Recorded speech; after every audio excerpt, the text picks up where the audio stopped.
Glória a Jesus. O Senhor continua operando, Senhor, de uma forma poderosa, Senhor, através da Tua palavra, Senhor.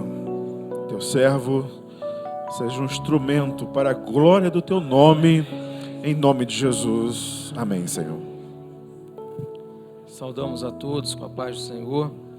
Vamos abrir a palavra do Senhor no livro de Êxodo, capítulo 2, verso 1 e 2.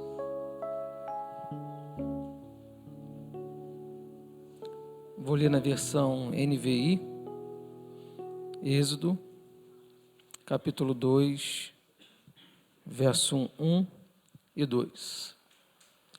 Diz assim a palavra do Senhor: Um homem da tribo de Levi casou-se com uma mulher da mesma tribo, e ela engravidou e deu à luz a um filho.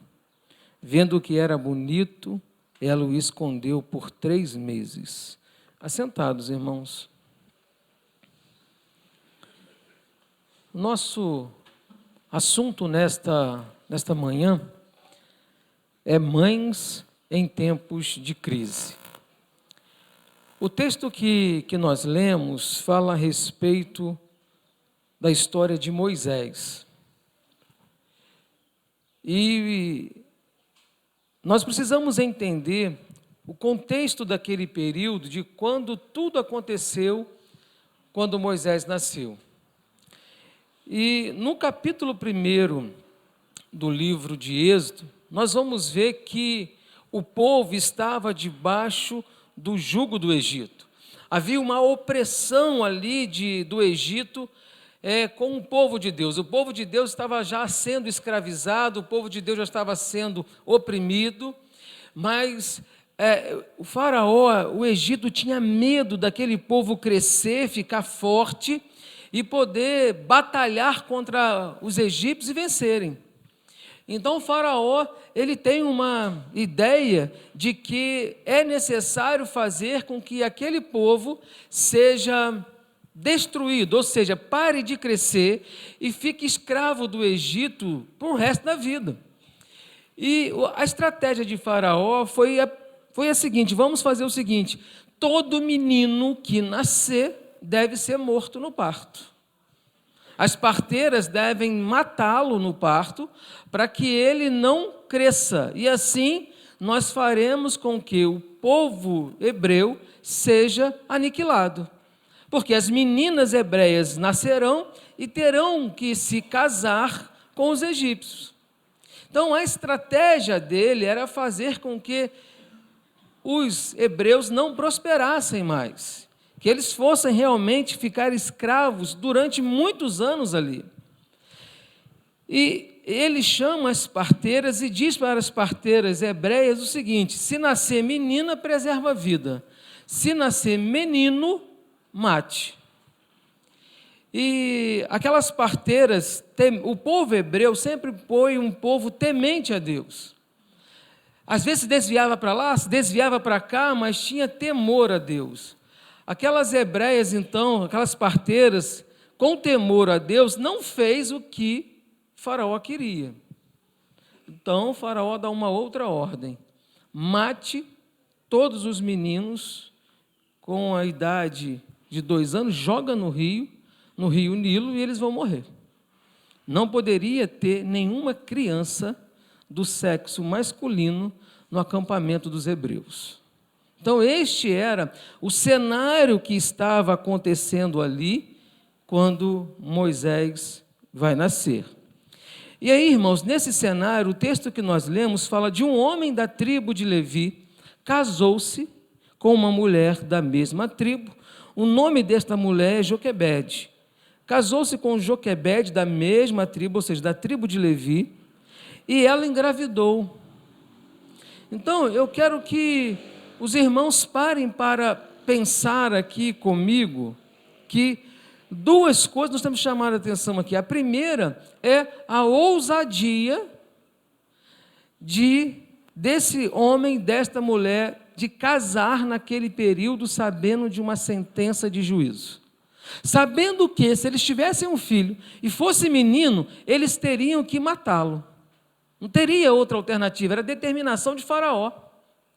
Então, o que chama a atenção aqui é que esse homem e esta mulher, quando casaram, eles tinham algo diferente. Eu quero lembrar aqui aos irmãos qual era a responsabilidade da tribo de Levi. Qual era? Cuidar do templo, cuidar da casa de Deus, louvar a Deus, trabalhar para Deus. Então era uma tribo que tinha uma certa responsabilidade, que tinha uma certa, eu vou dizer aqui, que tinha uma certa, era para ter uma certa intimidade até maior do que as outras tribos com Deus, porque eles estavam no templo, eles tinham esse dever. Apesar de estar escravos no Egito, eles sabiam o propósito que Deus teria para aquela tribo. Lá na frente, Deus ia separar aquela tribo para servi-lo, para ser um instrumento na mão de Deus. Então, não é por acaso aqui da tribo de Levi. Faz questão de falar da tribo de Levi para lembrar lá na frente que foi essa tribo que Deus separou para cuidar da casa de Deus. Então, teve duas pessoas aqui ousados. Nós vamos casar. E debaixo daquele juízo, ela engravida. E a gente reflete aqui, irmãos, que imagine durante a gravidez, naquela época não tinha ultrassom para saber se é menino ou menina. Durante a gravidez, aquela preocupação, é menino ou menina? Vai viver ou teremos que perdê-lo? Não é verdade? Mas o que chama a atenção é que Joquebede, ela, em momento algum da sua gravidez, ela deixa transparecer na palavra de Deus que ela estava disposta a perder o filho. Porque se ela tivesse disposta a abrir mão do filho, ela não casava, ela não engravidava, mas nós estamos falando aqui de uma mulher que teve uma postura de fé diante das circunstâncias. Ela não se preocupou com as circunstâncias. E diz a palavra de Deus que nasceu um menino. Então, por certo, quando falaram, nasceu, é um menino, aí a dúvida que poderia acontecer agora é a realidade. O que é que nós vamos fazer com esse menino? Vamos matar? Vamos jogar no Nilo? O que vamos fazer com ele? E a decisão daquela mulher não foi nem matar, não foi nem jogar no rio. A decisão daquela mulher foi guardar, esconder aquela criança. E, irmãos, nós queremos falar aqui para os irmãos que, mesmo diante do plano do inimigo de destruir, havia uma mulher que também tinha um plano. Não um plano para a destruição, não um plano para a morte, mas havia uma mãe que confiava em Deus, que tinha um plano de preservar a vida do filho. E é interessante que não é fácil, quem tem bebê pequeno sabe, você consegue calar a boca da criança quando chora? Não. Você consegue controlar o volume do choro? Chora baixinho, a criança vai entender? Não. A criança vai chorar, vai berrar. Criança é hoje, criança também era naquela época, não tem diferença. Então veja que guardar aquela criança por algum tempo, diz o texto que ela guardou aquela criança por 3 meses. E aí ela não podia mais mantê-la com ela, porque se os soldados egípcios passassem por lá e escutassem o choro, eles iam verificar. É menino? Vai morrer. É menina? Deixa aí, está tudo certo. Então imagina o desespero de Joquebede todas as vezes que Moisés chorava, todas as vezes que ela ficava exposta a ter que entregar o filho. Mas o que chama a atenção aqui, nesta mulher, é que ela também faz uma estratégia. Ela monta uma estratégia. na maior crise da vida dela, porque ela vai montar uma estratégia, e a estratégia que ela faz, primeiro, eu não vou entregar meu filho à morte. Eu não vou deixar que meu filho morra. Ela se recusou a concordar que Moisés ia morrer. Ela não entregou o filho à morte. Irmãos, e fazendo um parênteses para os nossos dias de hoje, às vezes mães enfrentam crises familiares. Crises em que você olha os seus filhos estão caminhando para a morte. Você olha os filhos, não querem um compromisso com Deus, já são maiores de idade, e às vezes a crise, porque filho vai ser filho a vida inteira. Não tem, sou maior de idade e eu mando na tua vida. Você pode, mas vai continuar sendo filho. E há crises em que há mães, há pais que abrem mão daquilo e fala, deixa ele fazer o que quiser. Deus não constituiu você por pai ou mãe para não pagar um preço, para abrir mão do seu filho. Deus te deu os filhos para que você lute por eles, pague um preço por eles, se recuse que o mundo o mate. A decisão de Joquebede aqui foi, eu não vou abrir mão disso.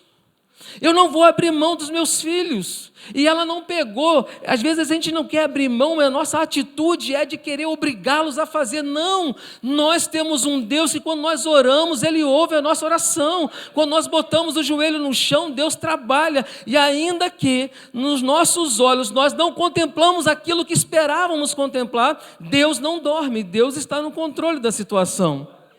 E veja, irmãos, às vezes nós podemos pensar que Deus cruel é esse que permitiu que o povo dele fosse morto, que crianças fossem mortas. Porque crianças foram mortas lá. Moisés foi o que se salvou, mas crianças foram mortas lá. Que Deus é esse? Irmãos, muitas coisas acontecem na vida do homem porque Deus permite para que o homem reconheça Ele como Salvador poderoso da sua vida. E aqui, quando Deus viu o posicionamento de Joquebede em tempo de crise, ela não abriu mão daquilo. Ela tomou uma atitude, eu não posso mais escondê-lo. Eu não posso mais mantê-lo aqui dentro, porque se eu mantê-lo aqui dentro, ele vai morrer, o soldado vai entrar aqui e vai matá-lo.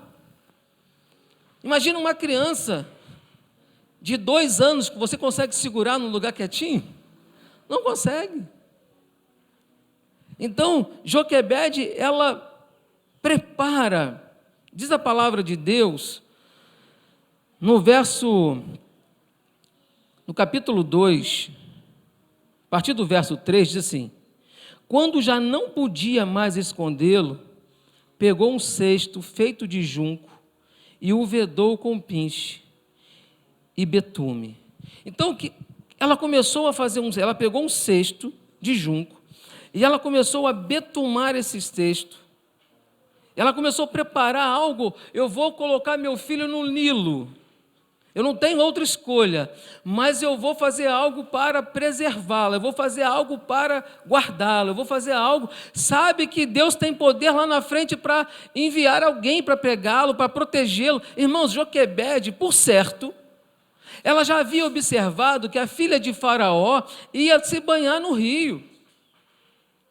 Por certo, ela já tinha percebido isso. Por certo, ela já sabia os dias que ela fazia isso. Por certo, ela já sabia o horário que ela fazia isso. Então, Deus deu a ela graça para que ela pudesse imaginar algo. Ou seja, meu irmão, não importa o tamanho da luta que você vai enfrentar na sua família, com seus filhos, mesmo em tempo de crise, existe um Deus que vai abrir os seus olhos para a melhor solução na tua casa. Deus é poderoso para isso, e Deus aqui prepara, Joquebede se prepara, e ela prepara ali algo para que pudesse colocar o filho no Nilo. E é interessante que ela betumou com o pinche, colocou nele o menino e deixou o cesto entre os juncos à margem do Nilo. Então ela pega o cesto, e aí, irmãos, eu quero que os irmãos parem para pensar aqui no momento em que Joquebede coloca aquele cesto na beira do rio. Na hora que ela largou o cesto, o poder de intervenção dela sobre aquela criança não existiu mais. Ela colocou ali o cesto e deixou, e eu imagino aquela cena, ela vendo aquele cesto sendo levado pelas águas, e no coração dela ela podia estar ali falando: Deus, que a filha de Faraó encontre e que tenha misericórdia, que alguém encontre e tenha misericórdia. Sabe por que a gente crê nisso? Porque ela pede que a filha dela, continua o texto, a irmã do menino ficou observando de longe para ver o que aconteceria. Ela falou com Miriam: Miriam, acompanha o cesto. Talvez ela já não tinha forças, já estava em lágrimas, não tinha condição de acompanhar. Ela falou: Miriam, acompanha, vê o que vai acontecer. E às vezes, irmãos, há momento na vida das mães que é necessário que coloque o filho no cesto.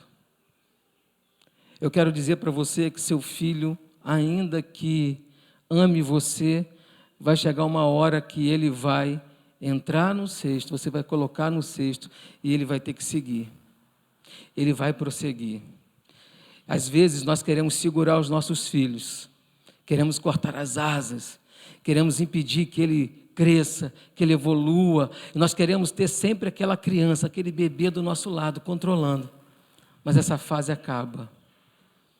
E quando essa fase acaba, o que resta para uma mãe, para um pai, é orar, pedir a Deus que guarde o seu filho, pedir a Deus que livre do mal. A importância da oração de um pai e de uma mãe para com os filhos. A importância de orar: Senhor, prepara uma esposa, prepara um esposo. Senhor, guarda na escola, guarda na faculdade, aonde estiver, guarda, Senhor. Mas nós temos como pai a obrigação de ensiná-los. Moisés, com 3 meses de idade, por certo, não tinha capacidade de aprender ainda. Mas tinha uma mãe que confiava em Deus. E quando ela lança a mão ali, diz a palavra de Deus que ela colocou ali. E aquela criança foi andando, foi sendo levada pelas águas. E diz que, no verso 5 do capítulo 2, a filha de Faraó descera ao Nilo para tomar banho. Enquanto isso, as suas servas andavam pela margem do rio. Nisso, viu um cesto entre os juncos e mandou sua criada apanhá-lo. Então veja, né, Deus fez com que a filha de Faraó fosse se banhar. E quando ela foi se banhar, ela viu um cesto. A filha de Faraó sabia que os meninos deveriam morrer. Ela sabia. E quando ela pega aquele cesto, diz o verso 6, ao abri-lo, viu um bebê chorando. Ficou com pena dele e disse: este menino é dos hebreus. Ou seja, não foi escondido para ela, ela sabia, esse menino é dos hebreus. Então, a irmã do menino aproximou-se e perguntou à filha de Faraó: a senhora quer que eu vá chamar uma mulher dos hebreus para amamentar e criar um menino? Olha, meus irmãos, a Bíblia fala pouco de Miriam, mas essa atitude de Miriam foi ousada e foi direcionada por Deus. E aí eu digo para a igreja que Deus não perde o controle da situação. Talvez Joquebede, ansiosa, esperando Miriam voltar para saber o que aconteceu, Miriam podia dizer: ele foi devorado pelo crocodilo. Miriam poderia dizer: ele afundou no rio. Miriam podia trazer uma notícia ruim. Mas eu quero dizer para os irmãos que a notícia ruim não veio, sabe por quê? Porque Deus ouviu o clamor de uma mulher que estava ali orando por um filho. Que apesar de ter abrido mão naquele momento, ela não deixou de pagar um preço, ela estava ali. ela sabia o Deus que ela servia. Você talvez hoje não tenha o seu filho debaixo do seu teto, mas isso não quer dizer que você abriu mão dele. Continue orando, porque Deus está no controle. Deus está no controle da situação. Ainda que você olhe e você fala: Senhor, meu filho está afundando no Nilo, meu filho está perdendo. Senhor, Deus vai providenciar o resgate. Deus vai providenciar a bênção.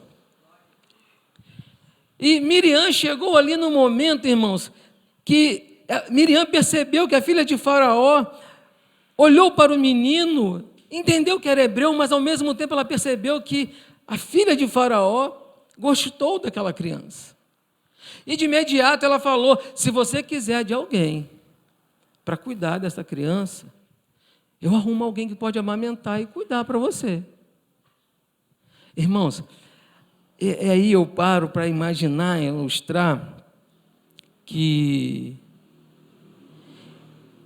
a resposta da filha de Faraó foi: quero.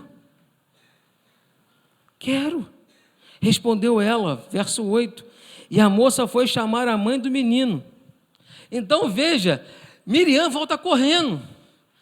Joquebede, irmãos, vamos analisar aqui como ser humano. Joquebede devia estar aos prantos, devia estar angustiada, devia estar triste, mas quando chega Miriam, fala: mãe, vem. E ela, o que aconteceu? Vem que você vai cuidar de Moisés, você vai cuidar, agora é filho da filha de Faraó, ela que achou. Olha, irmãos, eu imagino Joquebede indo correndo encontrar aquela criança, e quando ela encontra, a filha de Faraó faz uma proposta para ela. Olha o que diz o texto. Então a filha de Faraó disse à mulher: leve este menino e o amamente para mim. A filha de Faraó falou: tome esse menino, não sabia que era dela, mas Deus restituiu o que era dela, irmãos. Deus deu de volta. O mundo não tira aquilo que Deus lhe dá. O mundo não tira. E trouxe de volta aquela criança para amamentar. E aí, irmãos, olha que coisa interessante.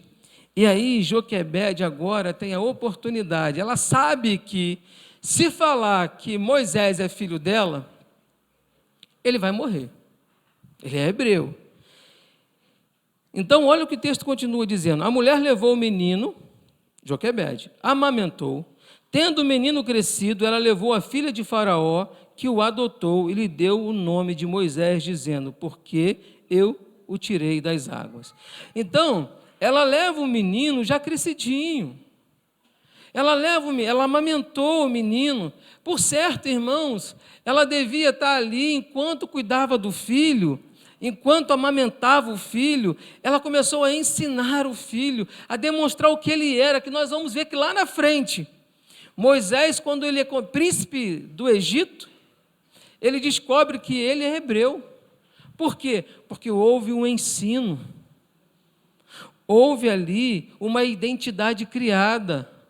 Houve ali um ensino para que ele não perdesse a sua identidade. Então, ela devolve aquela criança, a filha de Faraó.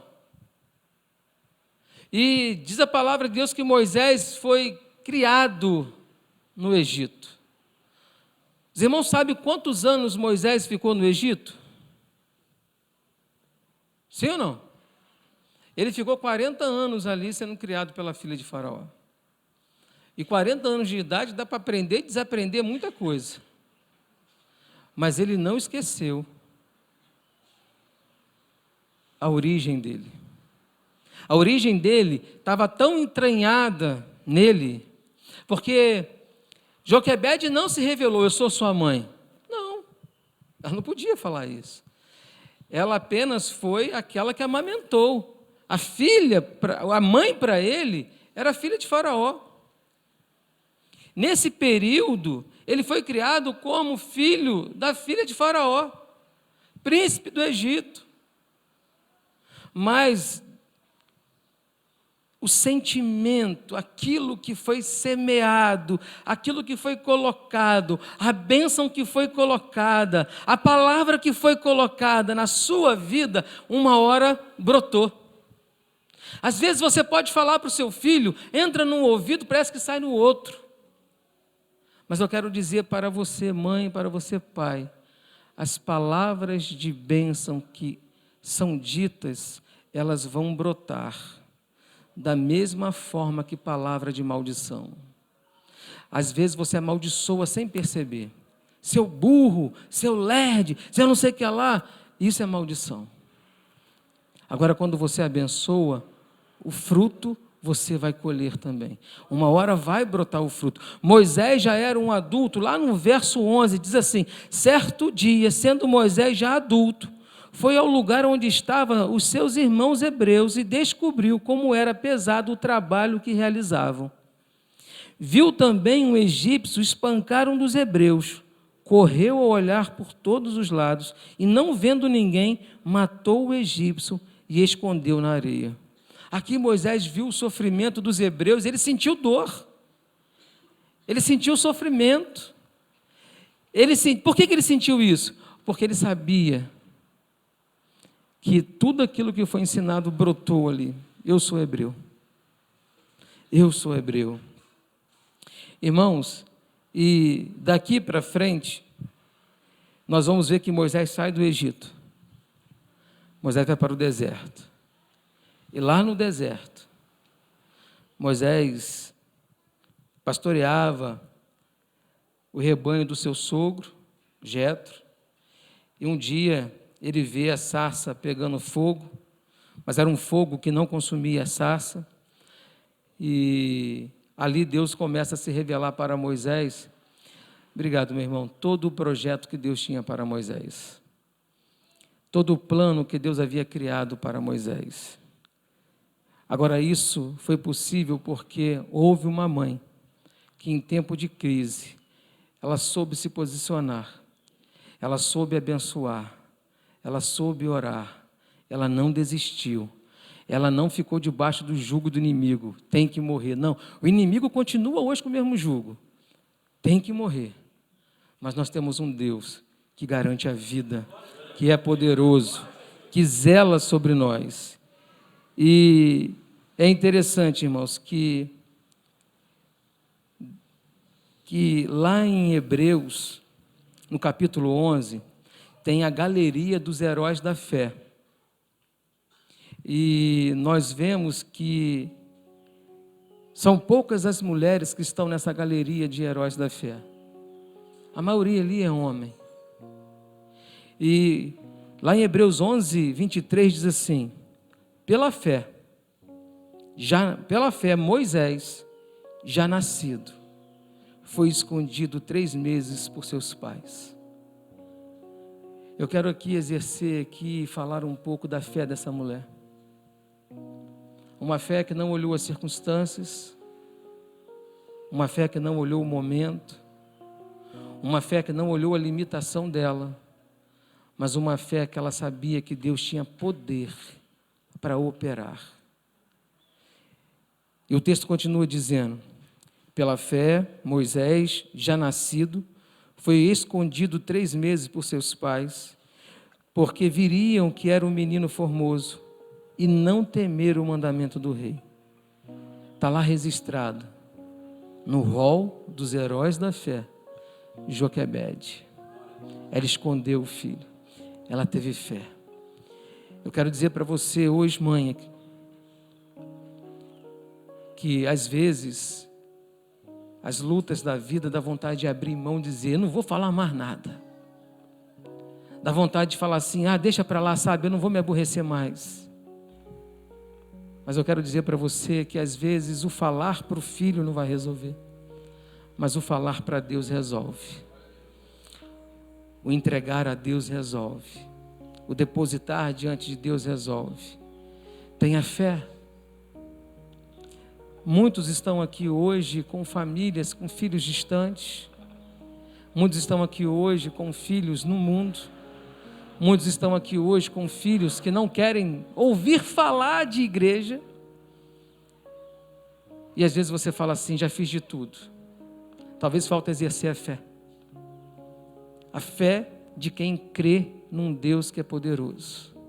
A fé de alguém que possa olhar a situação e falar assim: isso é difícil para mim, mas para Deus não. A fé de dizer assim: Senhor, meu filho ganhou asas, está voando. mas tenha controle na vida dele.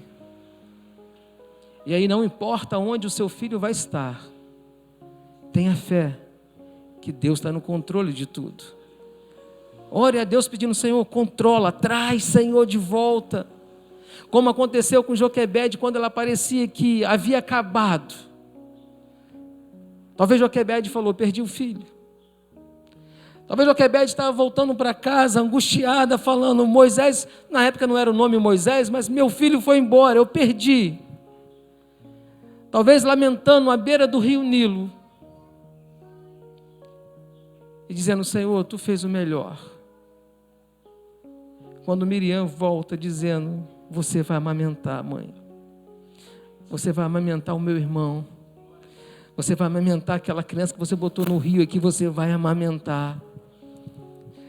Eu quero dizer que às vezes o amamentar aqui é ensinar, é alimentar, é dizer: não deixe de falar para eles o que Deus é. Sabe como nós erramos, irmãos? Eu quero dizer para os irmãos que não existe igreja perfeita em lugar nenhum. Mas nós, como cristãos, às vezes chegamos em casa e falamos assim com a esposa ou com o esposo: você viu aquilo de errado na igreja? Você viu o que estão fazendo? E o filho está ali só absolvendo. Aí a mãe fica triste, o pai fica triste. E o filho vai absolvendo isso. Aí chega uma hora que o filho, você fala assim: vamos para a igreja com o pai? Eu? Para quê? Você, ao invés de pagar um preço em oração para que Deus guarde, resgate, você está quebrando o cesto. Você está jogando no Nilo. Você está matando o seu filho. Você está matando a sua família. Mas dá uma oportunidade, irmão, de nós pagarmos um preço para resgatar. Quando você está num lugar, as coisas não estão bem, vai orar. Mas não fale perto do seu filho. Quando você viu alguma coisa de errado no meio evangélico, não fale no meio do seu filho. Quando você vê a banalização, ensine o seu filho. Mas nunca fale mal do evangelho. Nunca exponha seu problema, a sua angústia, a sua dor, dizendo que está errado, que lá está errado, que lá não presta, que é assim. Sabe por quê? Porque se lá está errado, teu filho vai para o mundo. Se lá não presta, teu filho vai para o mundo. E depois você vai querer resgatá-lo. Sabe o que vai acontecer? Ele vai dizer para você: mas como que você está dizendo que lá é bom se você me ensinou isso tudo? Se você falou isso tudo para mim? A sabedoria de Joquebede, irmãos, foi em pagar um preço ali em silêncio. Havia uma sentença de morte, sim, como há hoje uma sentença de morte em prol da família. Hoje está igual, mas nós não vamos nos render. Existe um Deus que peleja por nós. A igreja vai orar, você vai orar. Às vezes você vai derramar as lágrimas sozinho, mas Deus está te ouvindo. Pode levar um tempo, mas Deus vai operar. O que nós aprendemos com esta lição é que mesmo que em tempo de crise, mesmo que em tempo de angústia, mesmo que em tempo que pareça que é o fim, às vezes parece que é o fim, mas eu quero dizer para aqueles que creem no Senhor Deus, para aqueles que têm uma intimidade com Deus, é apenas o começo de uma nova história. Ali começou uma nova história. Ali começou um grande projeto. E esse mesmo menino, que foi lançado no Nilo, agora ele volta no Egito. Não como menino mais, mas quando ele chegou a Faraó perguntou: quem está te enviando aqui, rapaz? E ele falou: o eu sou me enviou. Olha a intimidade que ele está tendo com Deus agora. O ensino, o resultado de um homem que foi levantado por Deus para libertar o seu povo do cativeiro ali. Que nesta manhã, você mãe, você pai, possa lembrar de colocar os seus filhos diante de Deus. E que você possa lembrar o teu papel, a importância do seu papel. Teu filho pode ter 40 anos. Se ele te ouvir falando mal do Evangelho, ele guarda isso. Ele guarda para no momento oportuno ele falar assim: que Evangelho é esse? Então nós precisamos aprender que há muitas circunstâncias dessa vida que vão até querer que nós venhamos parar, desistir, desanimar. Mas quando isso vier na tua vida, vá ao Deus dos deuses, vá ao Senhor. Não transfere essa herança, mas a herança que o Senhor quer que você transfere, existe um Deus que Ele é maravilhoso. Existe um Deus que nos ama. Existe um Deus que enviou o seu Filho a morrer por nós. Ah, pai, mas lá na igreja aconteceu isso, meu filho, aonde tem homem vai acontecer. Deus não tem culpa nada disso. Olha que ensino diferente. Deus continua sendo Deus. Deus nos amou. Deus pagou um preço por nós. Tudo que nós temos foi Deus que deu. Tudo que conquistamos foi Deus que deu. A minha saúde foi Deus que deu. A tua vida foi Deus que deu. Sejamos gratos a Deus. É isso que Deus quer que nós transmitimos aos nossos filhos. Ainda que você saiba que aquilo que teu filho está falando tem um fundo de verdade. Mas a herança que eu tenho que transmitir é que existe um Deus que é grande e misericordioso. Que existe um Deus que é poderoso. Existe um Deus que resgata. Existe um Deus que perdoa. E não foi homem nenhum que pagou um preço por nós. A hora que seu filho entender isso, a hora que nós transmitirmos isso, vai brotar no momento certo. No momento certo haverá um despertar. Na hora que a luta apertar, na hora que a dificuldade surgir, ele vai lembrar: meu pai, minha mãe, sempre me falou de um Deus poderoso. Sempre me falou de um Evangelho vivo. Sempre me ensinou isso. Nós temos exemplo na palavra de Deus, de homens que foram ensinados pelos pais a temer a Deus, diante de tantas circunstâncias, e se tornaram-se grandes homens na presença de Deus. Que nós tenhamos esta oportunidade de sermos um instrumento de transmitir herança. Mesmo em tempo de crise, nós não temos motivo para perder a fé e para duvidar do poder de Deus. Vamos estar de pé, vamos louvar ao Senhor. Eu quero te convidar a fechar os seus olhos, a fazer desse louvor a sua oração, de você colocar a sua vida diante de Deus, de você pedir a Deus forças nesta manhã. Tentaram me parar, me fazer desistir. É isso que o inimigo quer. Mas eu não vou negar. Não negue a fé, irmãos. A fé que há em mim. Proclame a vitória na tua casa. A missão, eu vou seguir Jesus. Aleluia. Porque eu não abro mão. Não abra mão, irmãos.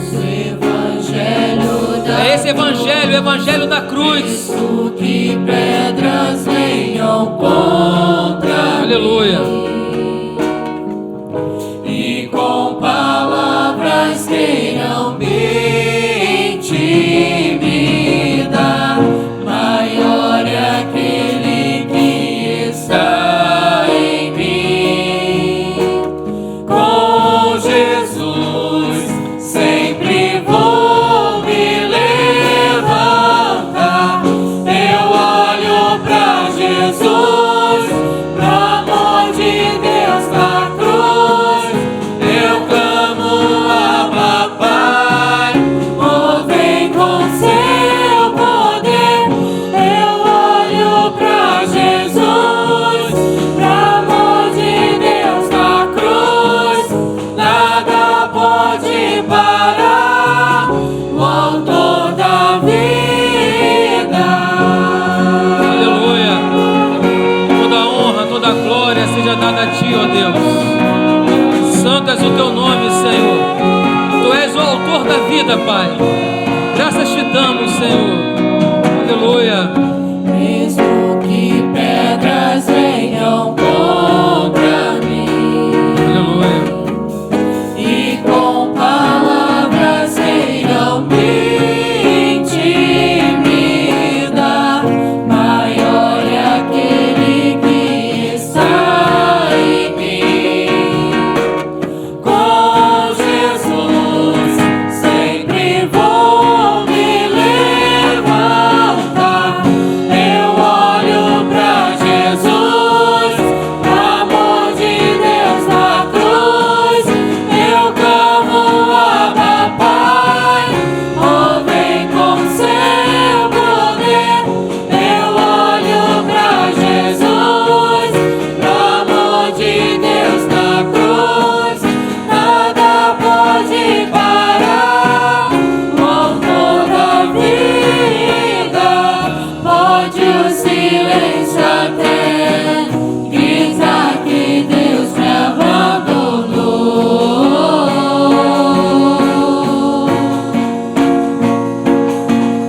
és o teu nome, Senhor.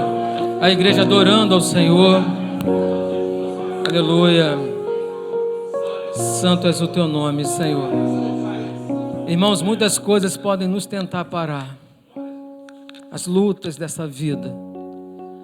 Mas eu quero dizer que o segredo da vitória é olhar para Jesus. O segredo da vitória é se libertar do passado. Talvez você hoje não é um pai, não é uma mãe, mas é um filho. Talvez como filho você ouviu palavras que te trouxeram para você dificuldades, insegurança, medo. Mas eu quero dizer para você que o autor da vida tem poder para te libertar de tudo isso. As palavras ditas no passado que te trazem angústia, tristeza, medo, depressão, Deus tem poder para te libertar. Deus tem poder para fazer de você uma nova criatura. Que você possa fechar os seus olhos, você possa falar com Deus nesta manhã. Nós vamos orar.